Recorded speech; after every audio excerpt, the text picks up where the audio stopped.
Me lembro que quando era pequena, em volta da fogueira, vovó vinha contar histórias da terra e do seu povo e do cantado sabiá.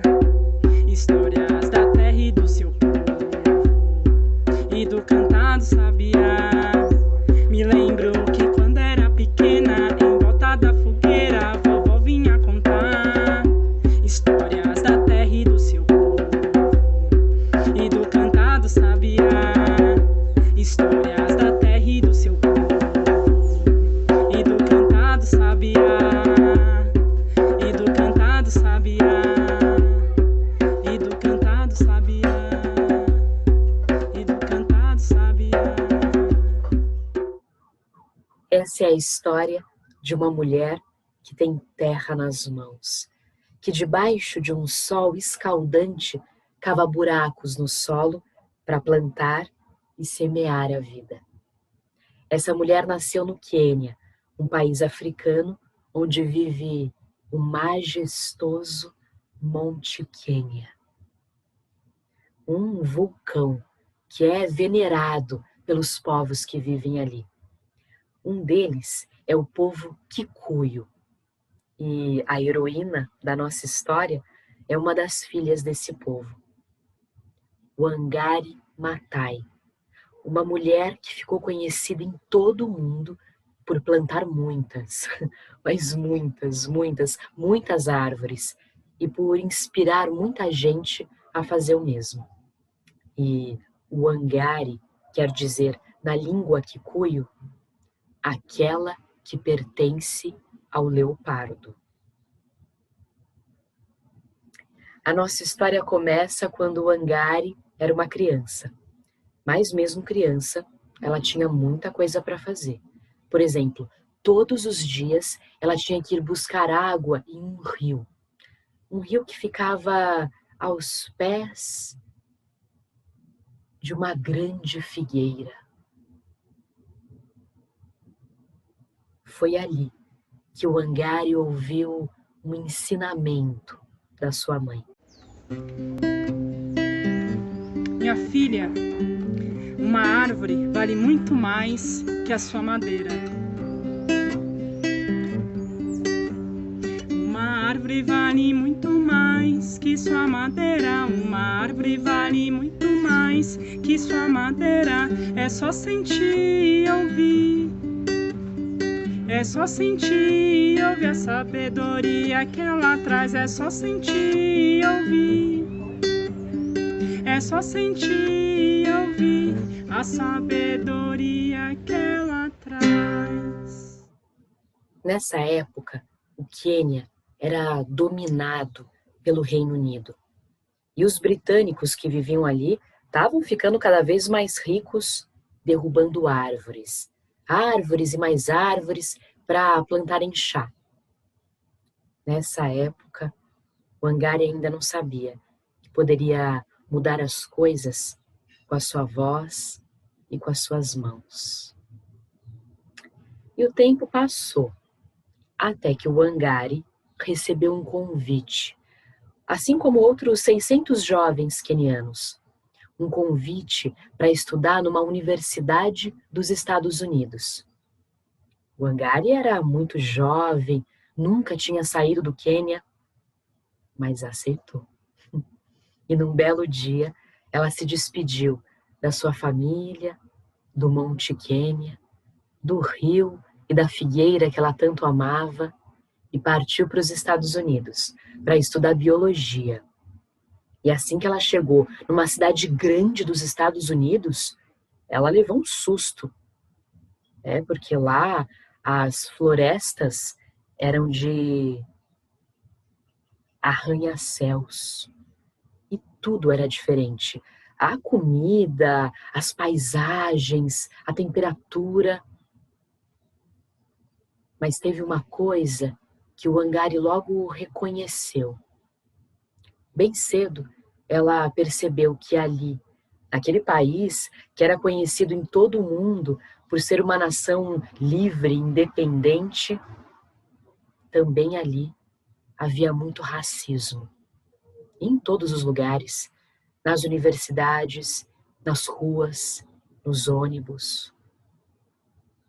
Diante daquela situação, muitas pessoas negras dos Estados Unidos estavam se organizando, fazendo protestos, lutando pelos seus direitos.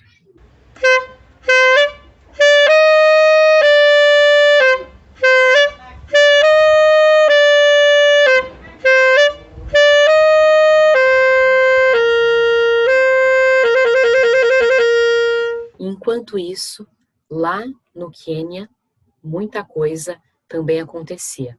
Os quenianos estavam reivindicando o direito deles de cultivarem as suas próprias terras e de governarem o seu próprio país.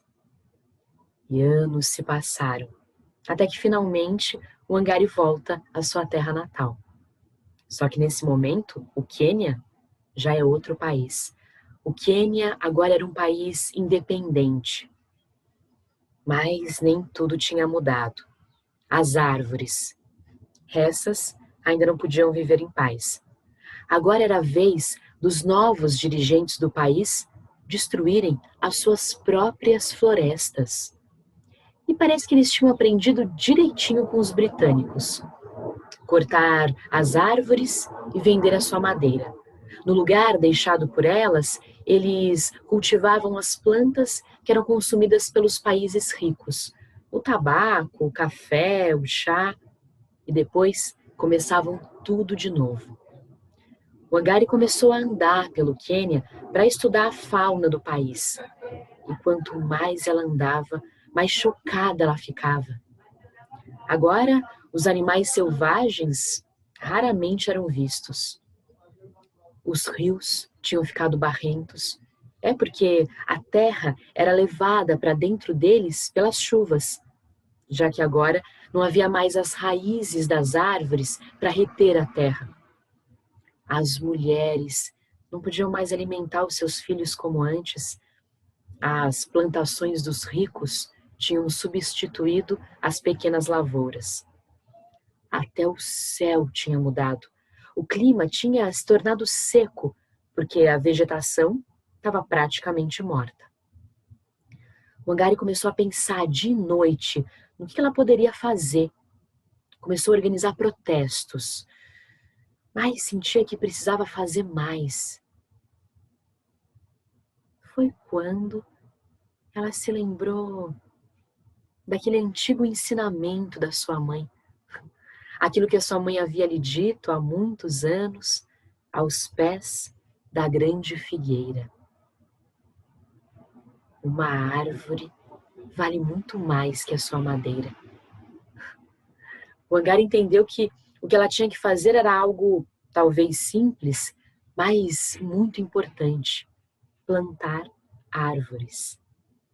Ela sabia que uma árvore é sempre um presente da natureza. Um refúgio de umidade e sombra, de ar puro e frutos, de pássaros, insetos e poemas. Uma árvore é sempre uma semente de futuro. O ano era 1977 e o Wangari criou um movimento. O Movimento Cinturão Verde. Ela foi andando de aldeia em aldeia, conversando com todas as pessoas e encorajando, principalmente as mulheres, a se juntarem a ela. Por todo o Quênia, ela foi criando viveiros, que depois deixava aos cuidados dos agricultores. E todas essas discussões foram viajando pelas aldeias, chegaram à capital do país, foram noticiadas pelos jornais e começaram a percorrer o mundo. A terra enraizada, cheia de vida, finca os pés, olha nos olhos, levanta e segue.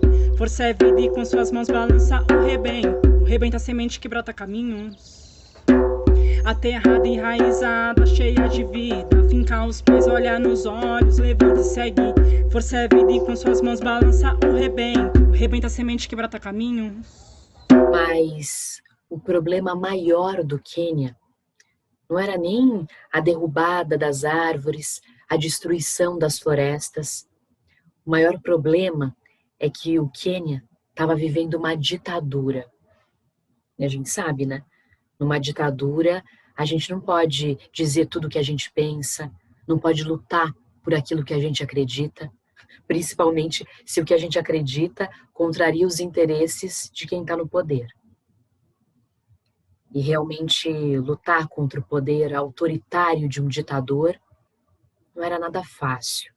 Era, na verdade, muito perigoso. Em um dos protestos, Wangari chegou a ser espancada e depois foi presa. E isso aconteceu 1, 2, 3, várias vezes. Na prisão, ela era humilhada e torturada. Mas nem isso fez com que ela desistisse. Sempre que saía da prisão, ela lutava pela libertação de todos os prisioneiros políticos e contra a tortura. Até que começou a receber ameaças de morte e teve que deixar o país. Mesmo fora do Quênia, Wangari, sempre incansável, continuava a luta pelos seus sonhos.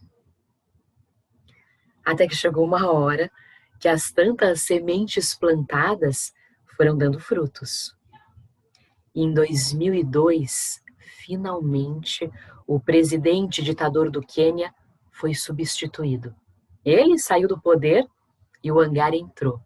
Ela se elegeu deputada, mas ficou pouco tempo no cargo, porque logo o novo presidente do país a convidou para ser ministra do Meio Ambiente. Ai, gente, que sonho, hein? E realmente aquele era um momento de concretização de sonhos. Era um momento de muita esperança. Era toda uma nova história que ia sendo escrita. Naquela época, junto com todas as pessoas que tinham ajudado o Wangari, e que não foram poucas, ela já havia plantado mais de 30 milhões de árvores. E por tudo que ela tinha feito naqueles longos e duros anos, Wangari Maathai recebeu em 2004 o Prêmio Nobel da Paz. Foi a primeira mulher africana a receber esse prêmio. E logo depois ela voltou para o Quênia. Tinha uma coisa muito importante para fazer. Ela foi até o Monte Quênia e ali se curvou diante do grande vulcão. Foi ali que ela tinha aprendido, quando ainda era uma menina, sobre o verdadeiro valor das árvores. Uma árvore vale muito mais que a sua madeira. E para comemorar, o que vocês acham que ela fez? Plantou uma árvore, um flamboyant. Eu acho que ela fez isso para que aquela árvore se tornasse uma espécie de monumento, para que todo mundo que passasse ali nunca mais se esquecesse de que um outro país e um outro mundo são sempre possíveis.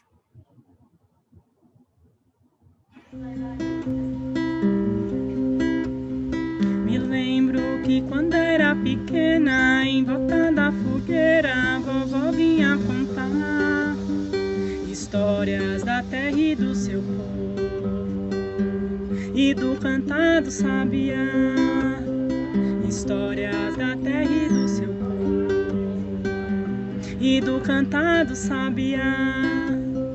Me lembro que quando era pequena, em volta da fogueira, vovó vinha contar histórias da terra e do seu povo e do cantado sabiá.